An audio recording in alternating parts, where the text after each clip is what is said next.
Hello everyone. இன்றைக்கான அசைன்மெண்ட்டில் எனக்கு கொடுத்த டாபிக் வந்து எலமெண்ட்ஸ் ஆஃப் ஊப்ஸ்.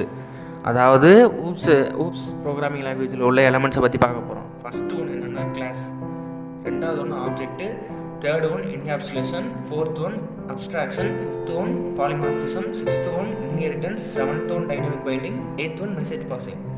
இதில் ஃபஸ்ட் ஒன் வந்து கிளாஸ்ன்றது. அதாவது பேசிக்கலி கிளாஸ்ன்றது ஆக்சுவலி என்னென்னா பில்டிங் பிளாக்ஸ் ஆஃப் C++. இது வந்து user define data type and acts like a blueprint. அதாவது ப்ளூ பிரிண்ட்டாக வந்து ஆக்ட் ஆகும் கிளாஸ்ன்றது. ஆப்ஜெக்ட்ன்றது இன்ஸ்டன்ஸ் ஆஃப் கிளாஸ், அதாவது கிளாஸோட இன்ஸ்டன்ஸாக இருக்கும். இது வந்து மெமரி டிஃபைன் பண்ணும். அடுத்து பார்த்தீங்கன்னா encapsulation, the wrapping of data and information. அதாவது டேட்டா வந்து wrap பண்ணுறதுக்கு என்கேப்சுலேஷன் யூஸ் ஆகும், அதாவது ஸ்பெசிஃபிக் டேட்டா வந்து யூஸ் பண்ணுறதுக்கு.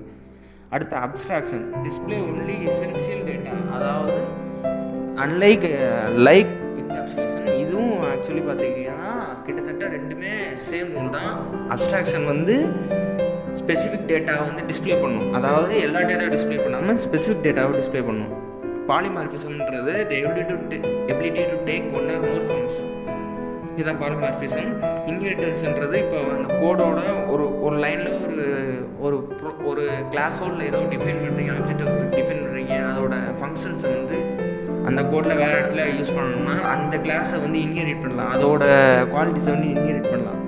இதுதான் இன்ஹெரிட்டன்ஸ்ன்றது. டைனமிக் பைண்டிங்கை பொறுத்தவரையும் இது வந்து டேட்டா மெம்பர்ஸ், அதாவது டேட்டா மெம்பர்ஸை பைண்ட் பண்ணி யூஸ் ஆகும். அடுத்து நெக்ஸ்ட்டு பார்த்தீங்கன்னா message passing. The data and member functions sources to destination or destination to destination. அதாவது மெசேஜ் பாசிங்னா பேசிக்கலி வந்து மெசேஜை ட்ரான்ஸ்ஃபர் பண்ணுறதுக்கு தான் யூஸ் ஆகுது.